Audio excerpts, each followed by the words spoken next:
گوہر Khan official کے معزز ناظرین السلام علیکم۔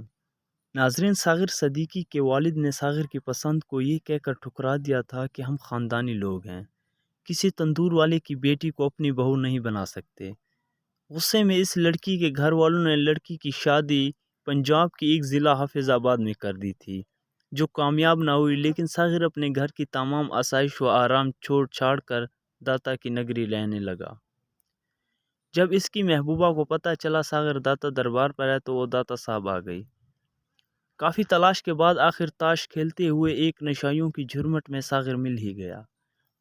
اس نے ساغر کو اپنے ساتھ چلنے کو کہا اور یہ بھی بتایا کہ مجھے میرے خاوند نے ہاتھ تک نہیں لگایا اور ہماری داستان محبت سن کر مجھے طلاق دے دی ہے۔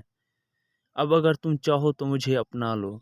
ساغر نے کہا، بندہ پرور کوئی خیرات نہیں، ہم وفاؤں کا صلہ مانگتے ہیں۔ غربت، ڈپریشن، ٹینشن کی وجہ سے ساغر صدیقی کے آخری چند سال نشے میں گزرے اور وہ بھیک مانگ کر گزارا کیا کرتے تھے۔ گلیوں میں فٹ پاتھ پر سویا کرتے تھے، لیکن اس وقت بھی انہوں نے شاعری لکھنا نہ چھوڑی۔ میری غربت نے میرے فن کا اڑا رکھا ہے مذاق، تیری دولت نے تیرے عیب چھپا رکھے ہیں۔ زندگی جبر مسلسل کی طرح کٹی ہے، جانے کس جرم کی پائی ہے سزا، یاد نہیں۔ او ایک سجدہ کریں عالم مدہوشی میں، لوگ کہتے ہیں کہ ساغر کو خدا یاد نہیں۔ ساغر صدیقی کہتے ہیں کہ جب جنرل صدر ایوب خان صاحب پاکستان کے صدر تھے تو ان دنوں جنرل ایوب خان صاحب کو بھارت میں ایک مشاعرے میں مہمان خصوصی کے طور پر بلایا گیا۔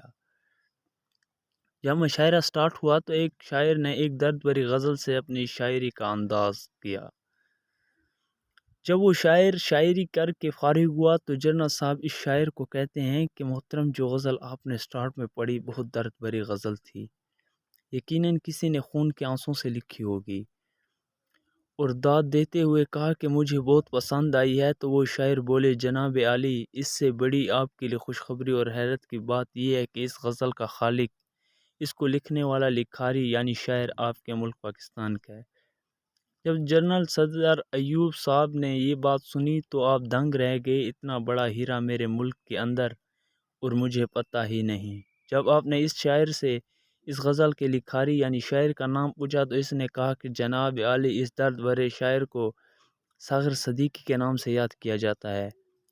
جب جنرل صاحب پاکستان واپس آئے اور ساغر صدیقی صاحب کا پتہ کیا تو کسی نے بتایا کہ جنرل عالی وہ لاہور داتا صاحب کے قریب رہتے ہیں۔ تو جنرل صاحب نے اس وقت اپنے چند خاص آدمیوں پہ مشتمل وفد طائف کے ساتھ لاہور بھیجا اور ان کو کہا کہ ساغر صدیقی صاحب کو بڑی عزت و تکریم کے ساتھ میرے پاس لاؤ اور کہنا کہ جنرل ایوب خان صاحب آپ سے ملنا چاہتے ہیں۔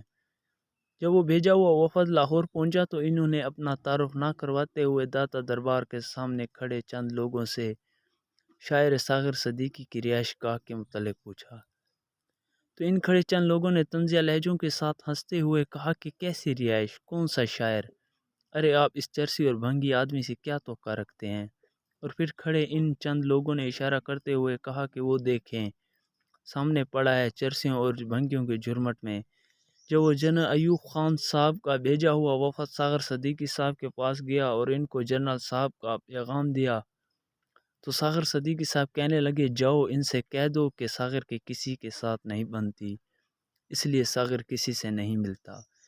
ساغر صدیقی نے یہ بات کہی تو بشمول ساغر نشے میں مست وہاں موجود ہر نشئی ایک روز دار کہکے کے ساتھ کچھ دیر کے لیے زندگی کے دیے غموں کو بھول گیا۔ بہرحال بے پناہ اصرار کے باوجود وہ وفد واپس چلا گیا اور سارے احوال و حالات سے جنرل صاحب کو آگاہ کیا۔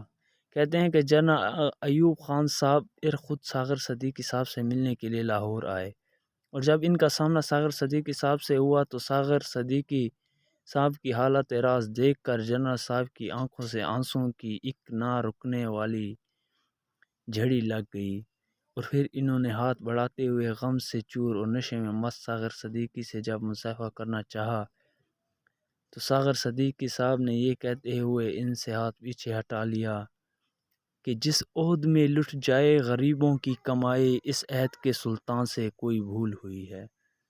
ناظرین امید کرتے ہیں آج کی یہ چھوٹی سی ویڈیو آپ کو پسند آئی ہوگی، اور اپنی رائے کومنٹ باکس میں ضرور بتائیں۔